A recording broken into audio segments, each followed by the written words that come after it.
maybe something coming up near you.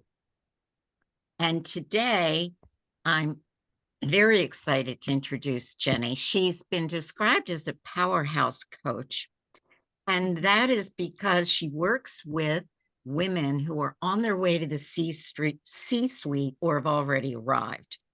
And she comes to this with a great company, great name um, of her company that she started a while ago called Glassbreaker, and comes to it with 20 years of experience in strategy and marketing, working for brands such as Daisy and Sedesco. She was the VP of North American Marketing. So she's a fellow alum with an MBA from HBS and a BS in electrical engineering too. So from the University of Michigan. And a woman after my own heart. Outside of work, she loves travel and wine, in addition to her two sons, of course. So anyway, welcome, Jeni, and take it away. We're excited to hear what you have to tell us. Thank you so much. I'm so happy to be here. Hello to everyone who is here live. Hello to everyone who will be on the recording. And I'm going to share my screen. So hopefully this works. I do several workshops as part of my coaching and consulting business. And this is by far the most popular amongst women. And I hate that it's the most popular because I want all of my fellow fierce women leaders to have so much confidence. But at the same time, I'm glad that it is because I do want to share a lot of this science-backed information on how you can actually grow and become more confident. So you can stop self-doubt and show up strong. So happy to be here to share this with the wonderful HBSWA today. I do want to quickly make mention that in addition to being a founder and CEO of Glassbreaker, I am also a member of the HBS Women's Student Association Alumni Advisory Board. I'm a member of that board, and the mission of that board is to make HBS the #1 destination for women seeking a business education. And as fellow alumni, I'm sure that you would support that mission as well. So looking forward to the opportunity of the HBS WSA and the HBSWA working in partnership together to support women in business. Okay, so I love this little cartoon, right? This guy says, I want to be confident. And he says, well, just pretend you're confident. Well, when do I stop pretending? Never, right? There's always this little bit of fake it till you make it. But then the final one, so you're just pretending? You think I'm confident, right? Like everybody has on this like fake level of confidence and everyone is out there pretending that there's something that they're not. I don't know. I thought it was cute. Anyways, very curious. What does confidence mean to you? And if you want to pop it in the chat, that'd be great. If you want to come off mute and just share it out loud, that would be great. I can't see the chat. So maybe Deborah, if you want to, if anything pops up in the chat, if you want to read it out loud for me. What does confidence mean to Okay. you?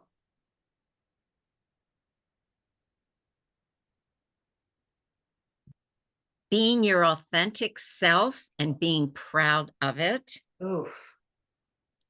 And I put no fear, which kind of goes under the pretending category, the Right? illusion of no fear. Yes. Let's see. Monica has understanding what I'm good at, what I'm not good at, and showing up with acceptance of that and Ooh. being willing to ask questions. That's great. Well, no surprise that these are some of the best answers I've ever gotten to this question from a bunch of HBS women. That does not surprise me. Look, the Webster's dictionary definition is the feeling or belief that one can rely on someone or something or firm trust. So again, feeling like you can trust yourself, right? When I first started my business, I actually started a business quite a while ago, back in 2016. A friend of mine from HBS, Jonathan Wagner, 03, shout out. He said to me, I know you will be successful running this business because you can always rely on yourself. You will never let yourself down.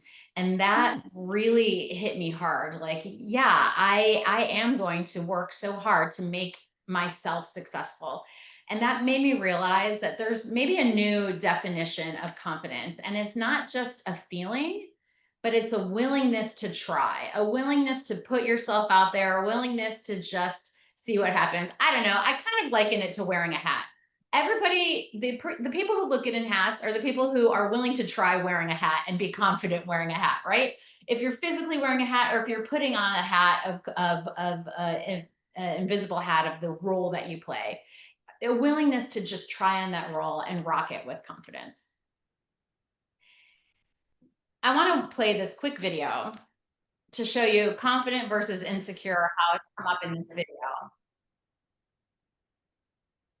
The same woman behaving in two different ways, right? And what we see in this is that confidence is perceived as capable and perception is reality. We live in a corporate world. Most of us who are on this call live in a corporate world where confidence is perceived as capable. If you behave in an insecure way, you could be perceived as not capable. And this is extremely true in job interviews, right? If you don't show up as confident in a job interview, you may be seen as if you are not capable of doing the job that they are interviewing for. Same thing in your daily work. If you are not seen as confident, you are not perceived as capable. And unfortunately, this perception is reality. How you are perceived by others, if it's being confident or not, will dictate if they see you as capable or not. So let's work on that. Let's understand where you are right now from a confidence perspective. So if you've got a piece of paper and pen, grab that, maybe in the notes app on your phone. I'm going to ask just a few questions, and I want you to rate on a scale of 1 to 5 how confident you feel in each of these areas. 1 is the lowest, 5 is the highest. So how confident are you in speaking up in meetings? Rate that on a scale of 1 to 5. 1, you're very timid in speaking up in meetings. 5, absolutely, I'll say anything, anytime, anywhere. How confident are you at speaking up in meetings? Okay, 1 to 5. Making decisions under pressure. How confident are you in your ability to make decisions under pressure? 1, you can't do it, you struggle, analysis paralysis. 5, I'm making decisions left and right, pressure doesn't faze me.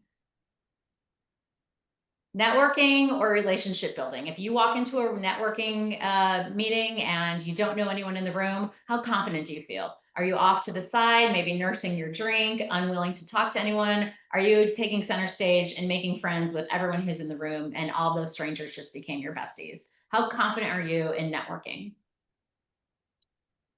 Handling difficult conversations. You have to let someone go. You have to give someone negative feedback. You have to address a difficult relationship. Do you say nothing? Do you keep it to yourself? Are you very nervous about that? Or are you confident in your ability to handle that appropriately? 1 to 5. 1, can't do it. 5, you can address any topic there is. Advocating for yourself, raises, promotions. Are you willing to go into your boss's office and ask for what you deserve or what you need? Or are you hesitant and you just keep your head down and hope that, your good work will be recognized and you'll get rewarded without having to ask for it? 1, you don't like to have the conversation. 5, you'll march into that office and ask for what you need. Presenting ideas to senior leadership. Maybe some of you are senior leadership, and so maybe that's presenting to your peers or the board, but presenting your ideas to senior leadership. What does that look like for you? Do you keep your ideas to yourself? Are you hesitant to speak up? Do you kind of shy away? That's a 1. 5, you're very confident and know that your ideas are good ideas and should be heard. And lastly, navigating change or uncertainty. Man, I feel like we are all navigating so much change and uncertainty right now in the world. It's been like 5 years of that, I feel. How confident are you? Do you get very timid and shy and scared and you kind of shut down and go into fight, flight, or freeze? Or are you confident and have confidence in yourself to know that you will be able to navigate this change with aplomb because you're very confident in yourself? So 1 to 5. All right. Let's add all of those up now. So you should have 7 scores. Add those all up. The lowest you could have is a 7. Wait, 1, 2, 3, 4, 5. Yeah, 7. The lowest you can have is 7. The highest you can have is a 35. Add those all up. All right. Now with your number, if you are in the 7 to 14 range, that's a Cosmo quiz. I love Cosmo quizzes. You're a courageous beginner, right? You came to the right place. Yay, you're here. And you gave yourself the time to give your inner critic the day off and start building bold confidence. And congratulations, super excited to have you here. If you are in the 15 to 22 range, you are the quiet contributor. You're capable for sure, but maybe you hold back in some key moments where the spotlight is on you and you're a little less confident. Let's boost your confidence toolkit today and get you even more confident. If you're 23 to 29, you are the rising force. You are showing up strong. Maybe a few little tweaks will take you from solid to standout and make you, impenetrable in your confidence. And then if you are 30 to 35, you are the brave leader. You are a powerhouse. But even leaders like you know that confidence is an ongoing practice. There's always something more to learn. And here today, we can make you bulletproof. All right, so can we put in the chat, if you are so brave, put into the chat either which of these you are or what your score is so we can get some sense of what the room looks like today. Are you a courageous beginner, a quiet contributor, the rising force, or the brave leader? Who do we have in the room with us today? And if you're not comfortable sharing, that's okay, but maybe be confident. We're in a private room here amongst friends. Go ahead and share who you are today. Take a step forward. And Deborah, can you share for me what we see in the chat? Oh, sure. We've got, let's see, brave leader. That's Nietzsche, rising force. That's me, rising force, rising force, rising force. Most of the people are rising force who've contributed, but we do have one brave leader. Amazing. Well, again, should not be surprised. A room of HBS women are very confident, and I love that about us. Typically, when I would do this in corporations, we're maybe more towards the middle or even bottom tier of this. So no surprise that my HBS ladies are super confident, and I love that about us. And also, thank you for being here, because what that means to me is you have a growth mindset and you're always willing to learn something more, and hopefully you'll find something interesting here. So let's get going. Because you are already so confident, you probably already know the hidden cost of self-doubt, right? And let me introduce you to, I usually say Alex, but that's too close to Alexi. So I'm going to say, let me introduce you to Sarah. Okay. Sarah is a high performing professional who has all of the right skills. She is super capable of doing her job, but her self-doubt whispers. Her self-doubt says, what if you're not ready for this project? Or what if you mess up in front of leadership? Or what if you're not really ready for this promotion? What if you fail at the next level? And the result is that Sarah stays quiet in meetings. She avoids taking the lead on projects, and she passes on visibility projects that could put her in a position that allows her to get promoted. And there are so many costs associated with that, right? The missed opportunities, for sure. She's not seen as leadership material for promotions and other high profile projects by others. She could be seen as an underperformer, even though she's not, because she's second guessing herself and holding back from making decisions and taking actions. And that can be viewed as underperformance, even though she's extremely capable. She could be stressed and burned out, right? Because now she has to work twice as hard behind the scenes to make up for the fact that she's an underperformer. Even though she's incredibly capable, she's seen a certain way and she has to work twice as hard to prove herself because of the lack of confidence. And this causes so much stress and burnout because she's putting in the hours and feeling really stressed about the situation. She's having reduced visibility because others are speaking up first, they're getting noticed first, and they're put in those positions. So now when it comes time to promote someone, it's not the person who's working twice as hard because she's not being visible. And as a result, she has weakened self-trust, right? It is this very vicious cycle where the less she's seen, the more she's seen as underperforming, the more stressed she is, the less trust she has in herself because she's hesitated, she's worked so hard, and now it's become even harder for her to step up and be seen the way she wants to be seen.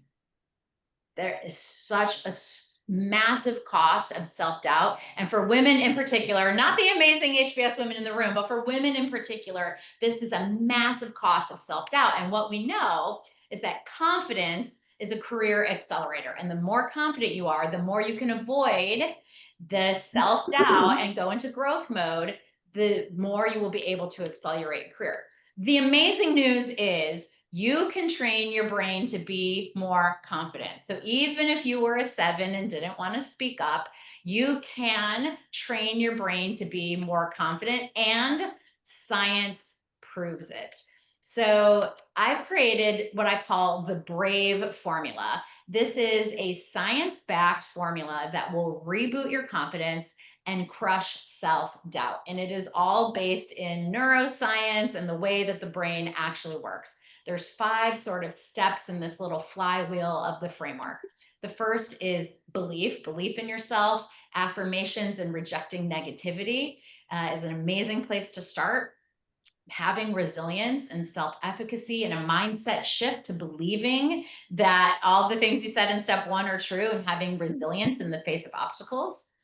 Action with practice and mastery of everything that we've learned to become more resilient and having belief in ourselves.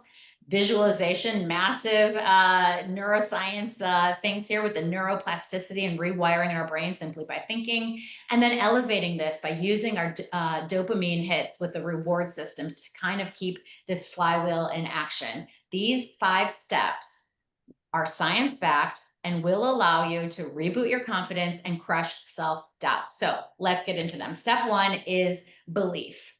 Confidence starts with what you believe about yourself. Interestingly, all the folks who mark themselves higher, even if maybe they are less confident than some of the other women in this call, believe themselves to be more confident. Therefore, they are more confident, right? It all starts with the belief in yourself. And it's the belief that you can do something. It not only motivates you to do it, but it also lifts your mood and lowers your anxiety. There's so much with belief. So, silly things that maybe we've heard in, the 80s Saturday Night Live with deep thoughts with Jack Handy, and I'm good enough, I'm strong enough, and gosh darn it, people like me, right? These affirmations literally can rewire negative self-talk in your brain. Again, it's neuroplasticity. But also rejecting negativity, negative thoughts about ourselves can create space for self-trust. So it's not just about the affirmation, but actively rejecting the negative thoughts and allowing us to reframe limiting beliefs that can shift you into action. So it's important not only to have the positive affirmations to build self-belief and reinforce confidence, rejecting the negativity to focus on those accomplishments, but reframing all of that allows you to then take action. If you have belief in yourself, it will allow you to take action. So here's what's actually happening in your brain.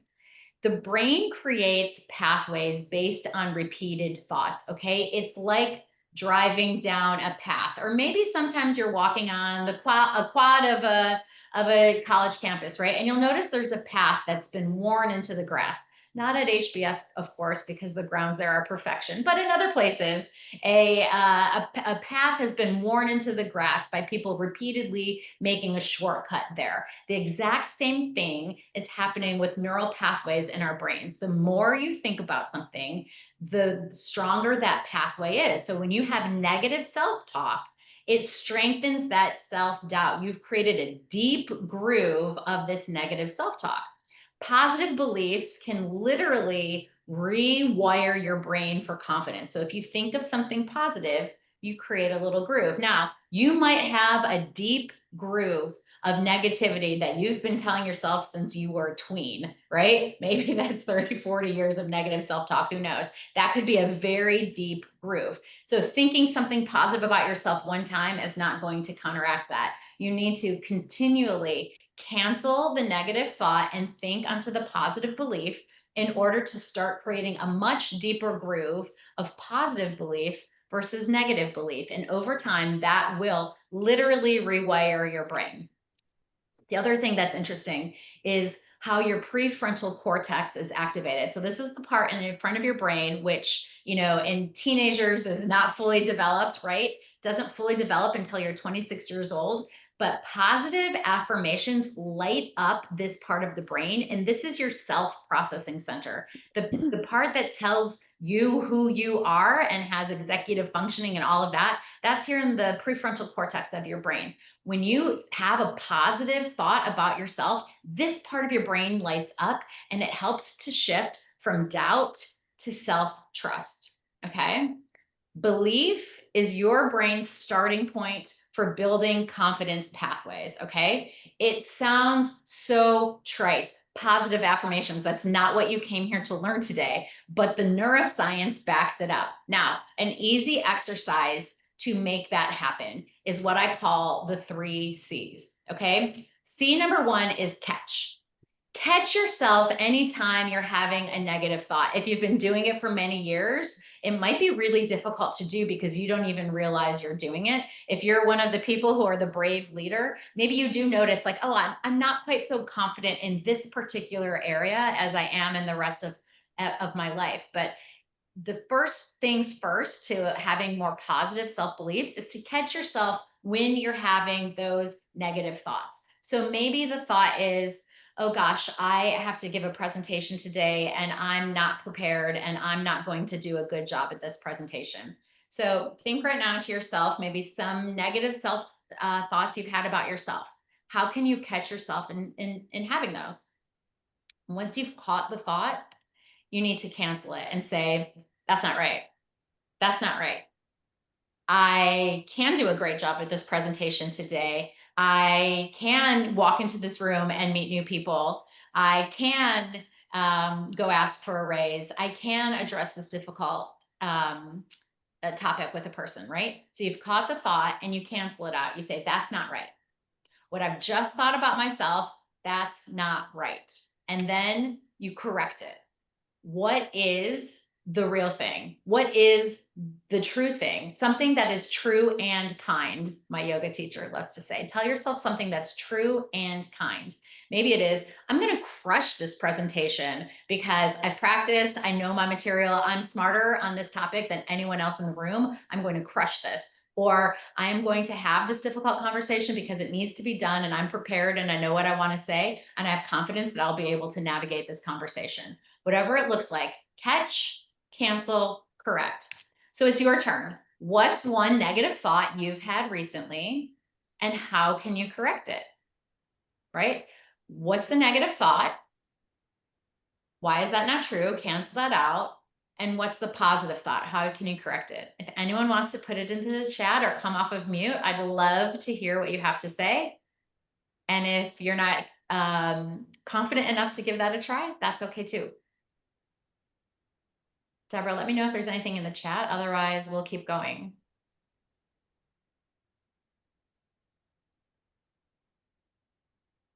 Okay, we'll keep going. The next R is, or the next letter is resilience. Okay, the R in brave is resilience. And confidence grows when you push through discomfort. We all have moments of discomfort.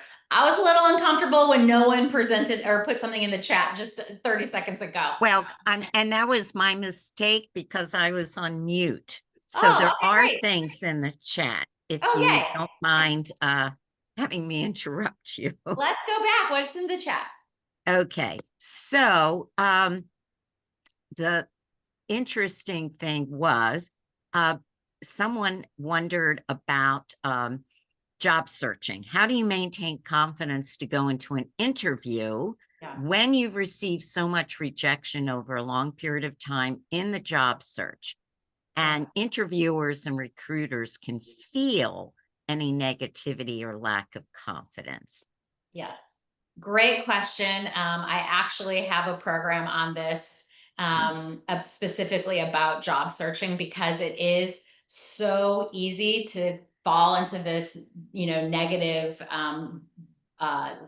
spiral where you don't get the job. That makes you feel less confident. When you show up less confident, then you do worse in the next interview, and you can get into this very vicious spiral. And it's very challenging, especially in this job market. And I think that's what you need to understand. I would talk to other folks who are also job searching, because when you realize it's not you, it's the job market right now, that it is difficult for everyone. I know people who have been job searching for a year, 2 years, or more and still struggling to find a job. So it's not you, it's the economy. That can be a way to replace that negative thought, right? I'm never going to get a job. No one likes me. I'm never going to get hired. Is I'm amazing, but the market is a challenge right now, right? That's one way to change it. The other is to reframe or rethink about your skill set and everything that you bring to the table, and be really focused on how amazing you are at your job. Hey, let me think about all of the amazing performance reviews I've had, all of the people who think I'm awesome at my job. Maybe you go get people to add recommendations to your LinkedIn, so everybody's saying praises about you to help boost, the positive thoughts about you. And in that way, you can go, no, I am really good at my job, and I am going to be exactly what you need. Maybe as you're preparing for the interview, you look at what they need and what you offer and really match up. One thing that I recommend to people who are job searching, and this is a hard one to do, but I would say don't apply for and don't interview for jobs that you don't want. And it's very hard to do, especially if you're desperate for a job and you just need something. Maybe this isn't the right advice, but if you know it's not a job that you're excited about or interested in, or it's not going to be a good fit, it's probably not going to be a job that you get, especially in this job market. And then that additional no is going to cause additional chinks in the armor, as it were, for your self confidence. So, just a few thoughts, and I think you'll probably come up with more as we continue down the path of this presentation. Any other comments?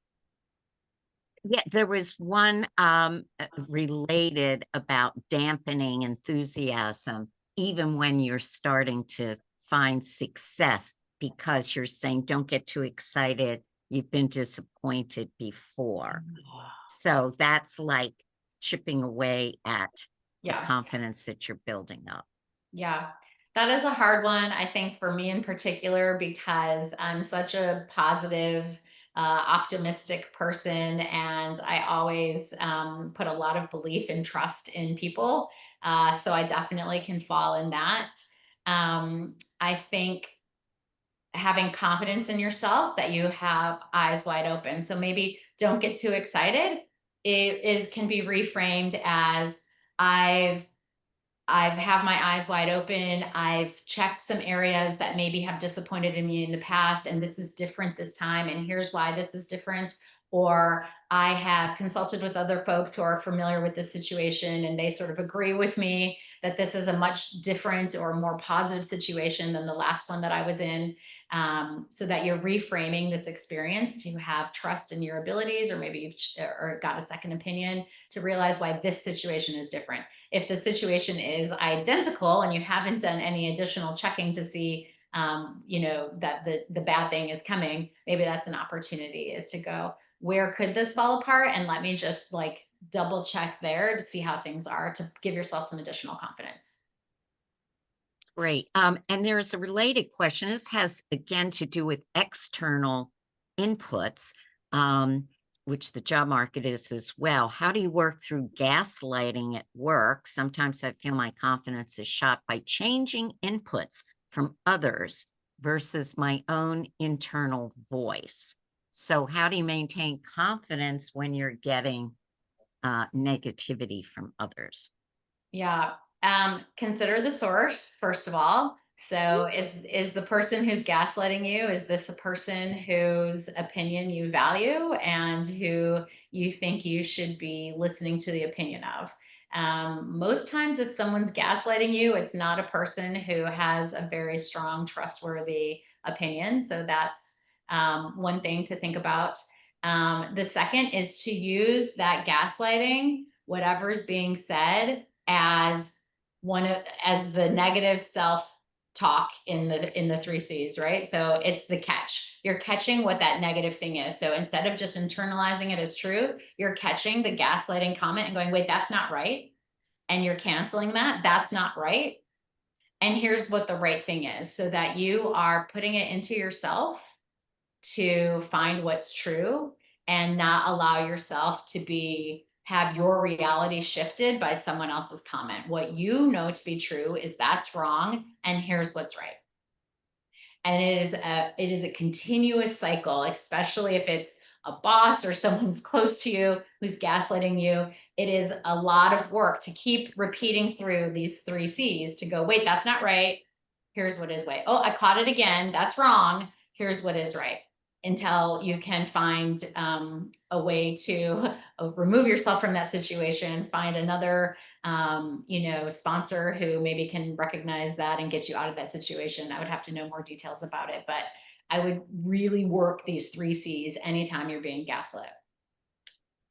All right, we're going to run out of time, so I'm going to keep going. Okay. The R is for resilience. And as I said, confidence grows when you push through discomfort. So resilience is built by taking action even when you don't feel ready. And I think someone said that at the beginning of this call. That's like what confidence is, but that's the resilience. Like, man, there's so often when we don't feel ready to do something, but if you do it anyways, and again, there's neuroscience behind this that we'll get to, you will build resilience. Because facing challenges helps you build confidence and muscle memory, right? The more you go, I'm not ready for that, I'm not going to speak up, you start to create a pattern of I'm not ready to speak up. And if you don't speak up at this one time, it's harder to do the next time and the next time and the next time. The more you take action and try something, even if it doesn't work, you get confidence in yourself that it's okay to kind of put yourself out there and make it through and make the next steps forward. Because growth happens when you stretch beyond your comfort zone. Again, if you just stay here, you're never going to get to where you want to go, be it a promotion or a new role or whatever else. You kind of have to put yourself out there. And it takes a lot of confidence to put yourself out there. But putting yourself out there once allows you to put yourself out there again, allows you to put yourself out there again. Again, you got to keep that B in mind, right? The whole time you're talking the positive self-affirmations and letting go of the negative self-talk, and then you're stepping forward, right? So the two have to work in tandem. And here's what's happening in your brain. Every time you act, despite discomfort, your brain reinforces these new resilient behaviors. Whether or not it works, your brain will say, I can move forward. I can act in this way. I have control of this situation. Comfort zone expansion, when you have avoidance, makes the brain treat challenges as bigger threats as they are. Maybe it's not that big of a deal, but you've really worked yourself up in your head that it is a big deal. So now your brain goes, oop, that's a really big threat. The fact that I'm so hesitant to take action, if it's making a presentation, if it's asking for a raise, right? Asking for a raise is a great example. I'm so hesitant to ask for a raise because I'm so scared. And what if they say no? Actually, even better than asking for a raise, negotiating a job offer, right? I helped so many women negotiate job offers. And when they get the offer, this is stereotypically speaking, but it's happened with my clients, they are so scared to ask for more money or other things they want. And so their brain treats it as a much bigger challenge, a much bigger threat than it is. And if they weren't working with me and they didn't ask for what they want, the next time they have to ask for what they want, the next time they have to ask for what they want, they've created that pathway that makes it even harder to act the next time. However, especially when negotiating a salary, I always say to my clients, what's the worst that's going to happen? They already want you. They've offered you the job. If you say, I love this, I'm so excited about this opportunity, I can't wait to join the team. The salary is a little less than I was expecting. Is there an opportunity to negotiate the salary? And maybe I was looking at X% more, or 10 grand more, or 50 grand more, or whatever the case may be. What's the worst that's going to happen? Are they going to say, screw you, I can't believe you had the audacity to negotiate this job offer? Job is off the table? No, that's not going to happen. That's just literally not going to happen. Worst case scenario, they're like, oh, no, this is really the best that we can do. We put you at the top of the range, and this is the offer. And then you can go, great, I take it, or no, I'm going to hold off for more, whatever that looks like. But if you go, oh, I'm so scared to negotiate, you are creating such a bigger challenge for you every time. So when you act, when you put yourself out there, when you take action, your brain rewires as this response and expands your confidence because at least you tried, right? Even if they say, no, this is the best we can do, you have now created more confidence for yourself because you've tried, you've put yourself out there. So resilience grows when you step through the discomfort and not around it, when you don't try to avoid it. Now, an exercise here is what I call the confidence mindset matrix. And there's really two different axes here. So standard 4 box at the bottom is whether or not you believe your actions can make a difference in the situation. So no matter what I do, things aren't going to change. Or gosh, no, if I were able to act here, I would be able to make a difference. And then the y-axis is whether or not you believe you can. So my actions would make a difference, but I have no idea what I'm doing, or my actions would make a difference and I can do it, right? So if your actions don't make a difference and you couldn't do it anyways, you're apathetic, right? That's a no, and you're apathetic. Hopefully that's none of us here. If you think you can do it, but your actions wouldn't make any difference at all, that's going to make you resentful. That was me in my last job because I knew I could make a difference, but my skills were valuable, but nothing I could do in that organization would allow me to make a difference. If your actions could make a difference if you did something, but you don't know how to do it, you don't know what you're doing, it's kind of a hopeless feeling. And really, the top right box, always the best box, is my actions can make a difference, and I know exactly what to do. I believe I can do what's needed to make a difference. We want to live in this top box, and that is where you have to go to make to be resilient. This is my favorite quote that I say to my kids all the time. They can repeat it without thinking, and that is, whether you think you can or you think you can't, you are right. It is really a matter of perception in your own brain, your perspective on whether or not you think you can do it. If you think you can do it and you know you can make a difference, you will live in that confident box of self-talk. I think we're running maybe just a little bit low on time. Usually I put 5 minutes on the clock for this next exercise. I'm going to do 2 minutes, and then I'm going to ask you to come back to this after this workshop. But what we're going to do right now is we're going to do 2 minutes on the clock, and I want you to just brainstorm stream of consciousness, and I want you to write down what you have already accomplished. It could be what you've accomplished this year. It could be what you've accomplished in your career. It can be what you've accomplished since you've been in your current role. It can be what you've accomplished in your personal life. It doesn't just have to be work related. We're going to do 2 minutes on the clock, and I want you to just pen and paper and your phone, whatever that looks like, stream of consciousness. What have you accomplished?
Okay, that's 2 minutes, pencils down. I use this exercise with my clients all the time. I usually say to do 10 minutes because there's so much to write down.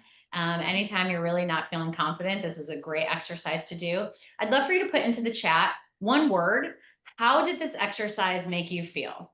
How did this exercise make you feel? Deborah, if you could share with me what pops up in the chat. Sure. How did this exercise make you feel? Maybe it was 2 minutes. It wasn't long enough to get the feelings that we're looking for. Maybe you need more time, but how did Okay. it make you feel? Proud of myself, proud of what I accomplished, productive, and I would say proud that I've pushed myself beyond my comfort zone Yeah. Yeah. in certain areas.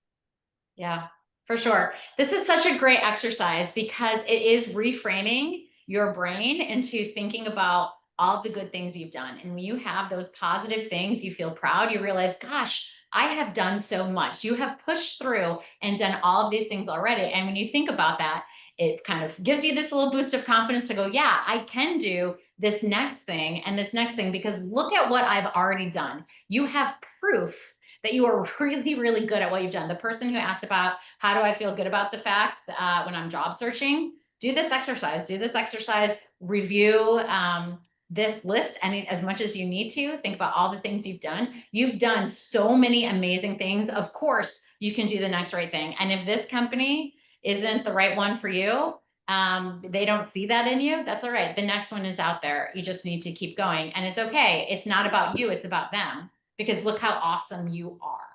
Okay. I love this Yes. exercise. Do it as often as you need to. And that's what feedback. Love this exercise. And as someone mentioned, I've done a lot and sometimes I forget. Yes. And that's why we're going to remind ourselves and do it often. Maybe once a month, look back and see everything you've done. You will be surprised at how accomplished you are and how much you've done. It is amazing. When we are pushing a boulder up a mountain, all we can see is how heavy the boulder is and how high the mountain is. But if you ever take the chance to look around behind you, you can realize how far you've come. You just need to take the second to look behind because we never do it.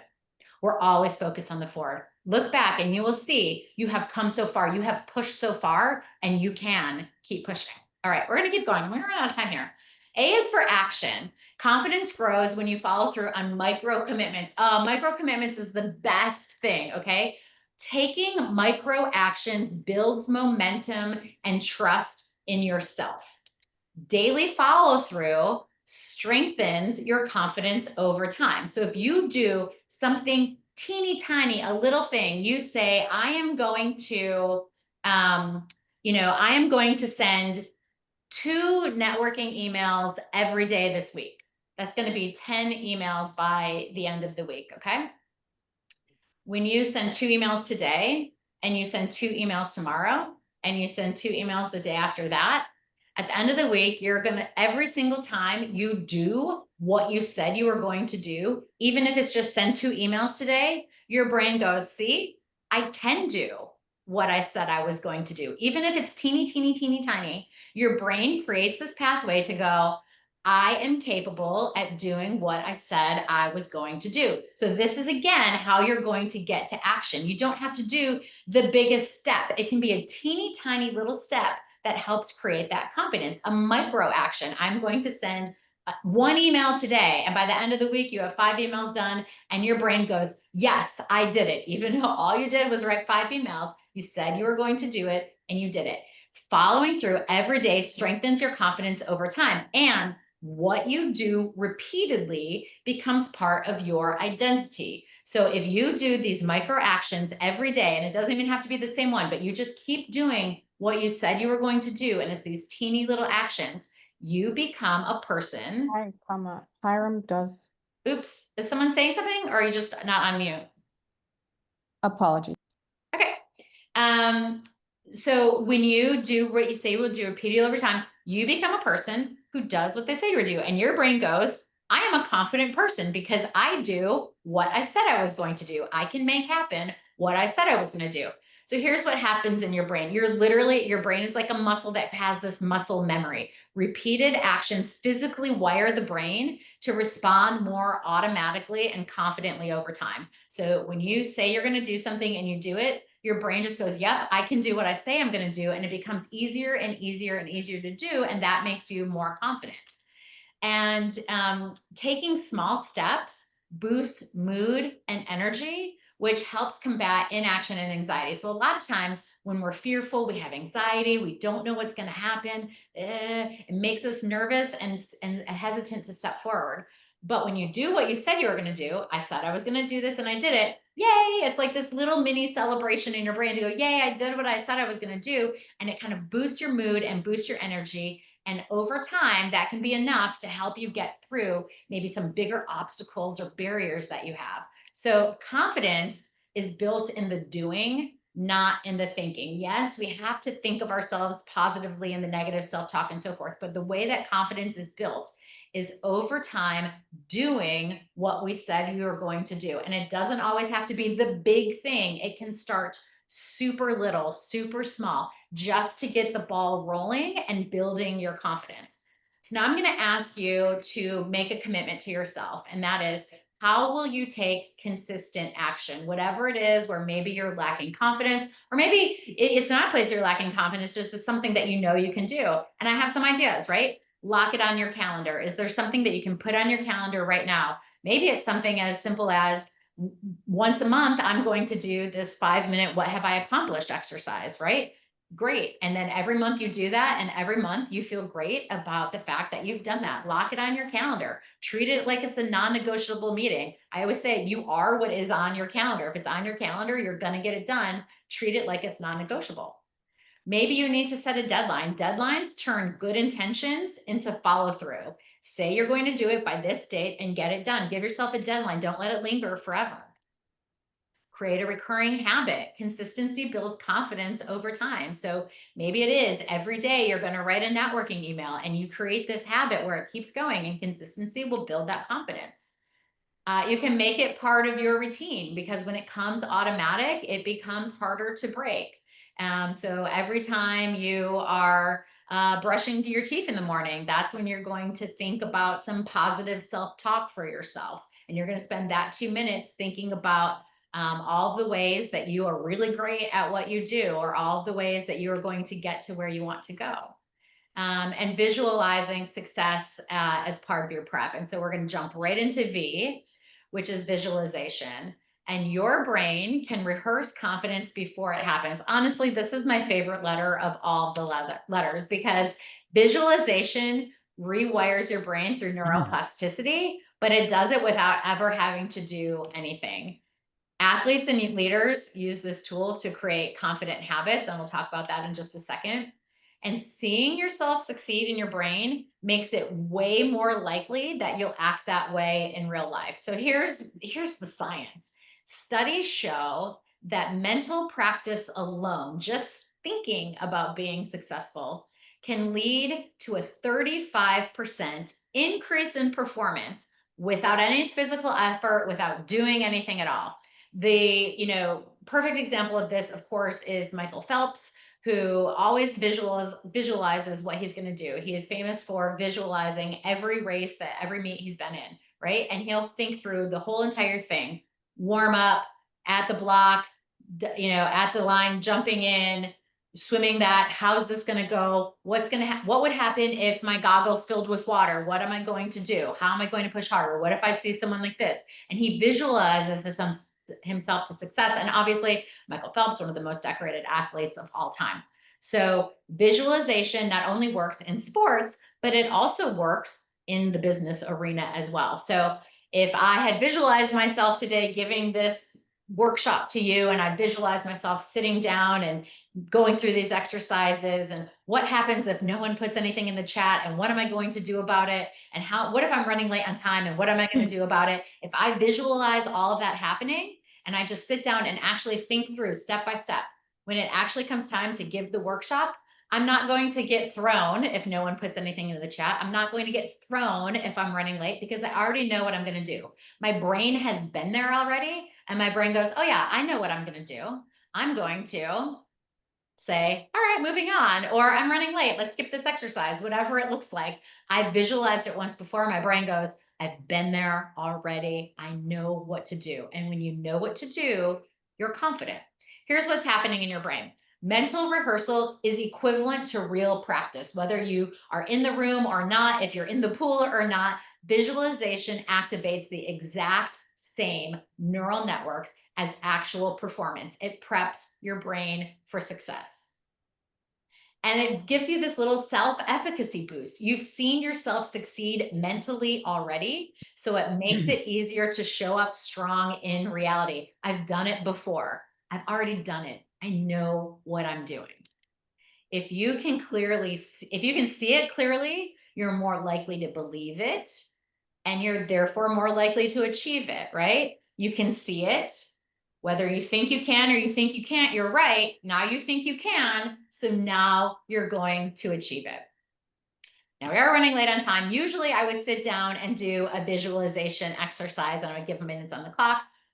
We've had some great questions, so we didn't have time for that, but I please encourage you, after this session is over, mark it on your calendar, give yourself a deadline, sit down and do a visualization exercise for something where maybe you're not confident or you're not sure you're going to perform the way that you want to. Try this visualization exercise. Imagine yourself showing up in a high stakes moment and think through, what do you see? What do you hear? What do you feel? And actually walk yourself through things that can go wrong and see what it feels like to be successful in that moment. Okay. Once you do that, think about what changes for you when you feel confident. We're going to skip through putting it in the chat, but once you do the visualization exercise, think through, how does that change? And 100 times out of 100 people say, I feel great. I feel strong. I feel confident. I feel like I can do what I just thought about doing. And you're starting to create those neural pathways. The last step in the framework is elevate. And this is the fact that confidence sticks when you pause to celebrate your wins. We saw it a little bit with the what have you accomplished already, right? We heard a lot of pride and so forth. And I talked about when you're pushing up that boulder, we don't look behind. We're so future focused. We're so, especially as HBSers, right? We're so focused on what's next and what do I got to do next and whatever, that we don't always take the time to celebrate wins. A lot of us are type A. We don't have time to do that because we're focusing here, right? But dopamine rewards build positive reinforcement for action, right? We all love dopamine. That's why our phones are so addictive. That's why people are addicted to video games, because there's these teeny little dopamine hits. And that's just this positive reinforcement for what you do. So let's give ourselves that dopamine for doing what we want to do, the actions that we've taken that have built our confidence, right? Recognizing that progress helps you feel capable and motivated. It's similar to, what have you done already? I've recognized everything I've done, and now, man, I feel super capable at what I've done, and I feel motivated to keep doing, because I know I can do what I've said I've done, because I've already done these things before. These small little celebrations can make confidence stick long term. Just something super simple is just thinking about what you've done and saying, hey, good on me, before you move on.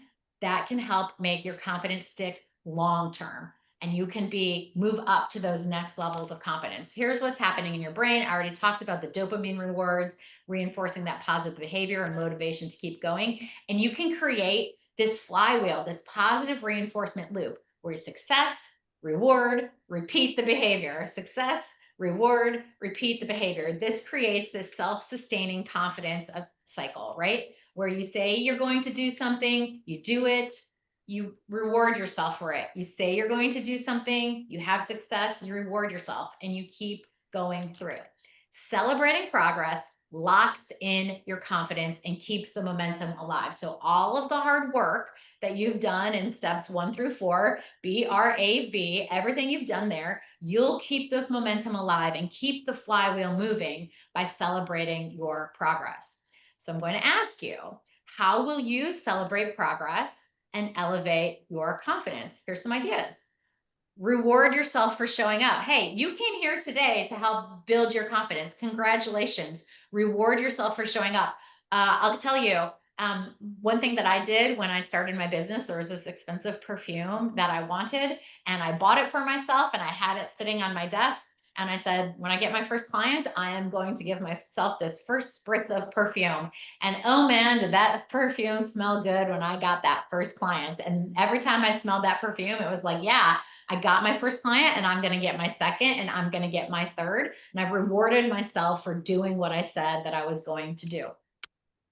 Another thing is tracking your momentum. I use this in exercise. I just did a 60-day hot yoga challenge, and I literally had a calendar on the wall, 60 days. I had cute little heart stickers, and I got my sticker every time that I went to hot yoga that day. I put the sticker in, and there were days that I did not want to go, and I did not want to show up to my mat.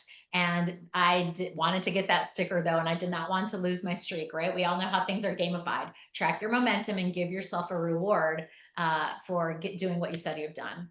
Also, sharing wins with others is probably one of the best things that you can do to hold yourself accountable, right? When I need to diet, if I tell no one that I need to, I'm going to start watching what I eat, make some smarter choices. If I tell no one, it is very easy to sneak something that I really didn't want to be having because there's no one there to look at me and judge me. But if I tell my family, if I tell my husband, if I tell my coworkers, hey, you know what? I'm making smarter choices right now and I'm trying to eat healthy. I feel this little layer of accountability because I want to, not look silly for not doing what I said I was going to do. It's going to hold me to doing what I said I was going to do. And then once I do it, I have someone to celebrate the wins with. I just showed my husband, hey, these pants haven't fit me in 2 years and now they fit. And I got to celebrate that win because he knew what I was going after. And it was even more exciting than having the pants fit, was doing this little happy dance with my husband. So write down one person who can help you stay on track with your confidence. It can be your work bestie. It can be your spouse. It can be your best friend. It can be your mom. It can be whoever. It can be your dog. It can be someone that you're going to share what you want to do. All of the things that we've just talked about, your negative self-talk, what you're trying to do. I want you to share this with that person so that they can help you succeed. And I know we're out of time, so I'm just going to flip through the rest of the things. Here's the whole framework again. I have 3 more quick confidence boosters. Power pose. We know that Amy Cuddy from HBS fame talked about make yourself big. They physiologically will make you more confident. Make yourself a hype file. Anytime someone says something good about you, anytime someone who works for me writes me a note and says how amazing I am, I put that in a file called Jeni is amazing or something like that. And anytime I'm feeling down on myself, I can re-review that file regularly. You can also write a note to someone who works for you, who's in the same situation, and tell them how awesome they are. That's going to make you realize how awesome you are. I do have a confidence playlist. I'll give you 1 minute to screenshot this. I personally love lyrics. I'm a lyrics person. My husband's a music only person. I love lyrics. These are some of my favorite lyrics that give me a little boost of like, hell yeah, I can do this. So if you're interested in my confidence playlist, please screenshot this. And lastly, if you're interested in working with me, here's a QR code to my Calendly. Let's grab some time together and talk.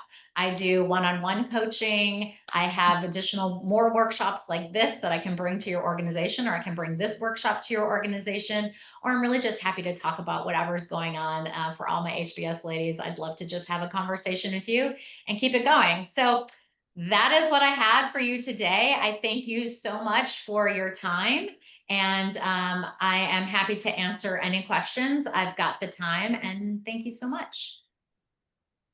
Thank you. There is one question, if you don't mind staying a couple of minutes. And one is, how do you balance projecting confidence with remaining approachable and humble? Yeah. Especially if you're in the brave leader category, people are often more drawn to humility than overt self-assurance. And 2 people mentioned the woman in the video came across as overbearing, a bit obnoxious. One Yes. person said it sounds screaming that she's not confident. Yeah. So, great question. I unfortunately think this is one of many burdens that we as women have to bear. I don't think there are any men really wondering about being overconfident. And in fact, I would argue the overconfident men are the ones who are most likely to get promoted because they're seen as the most capable. And it's unfair, but that is unfortunately the world that we are living in today. So I would say it is a double-edged sword, and don't feel bad about yourself if you get it wrong, first and foremost, right? Don't let yourself get into some sort of negative self-talk loop if you go too far this way or too far that way, and you can sort of check and adjust. I would also say you are going to be perceived differently by people. So the same person who thinks that you are confident and amazing at what you do, another person will perceive that same behavior as overbearing, and another person might perceive it as not enough. So you're not going to make all people happy.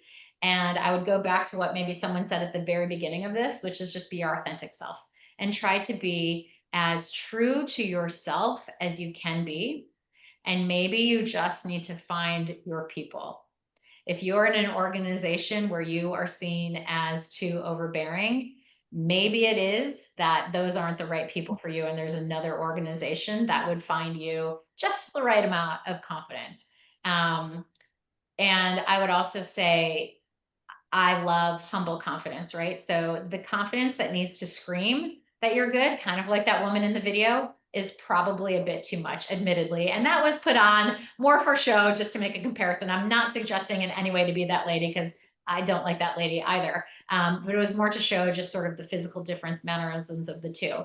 I would say you don't need to, especially as HBSers, right? Dropping the H bomb and all of that, right? I don't think we need to be super uh, outspoken about how good we are. I think we do it through actions versus words, right? We don't have to say, I'm really good, I'm amazing at this, whatever. You just need to go out there and be your badass self, and it will get recognized.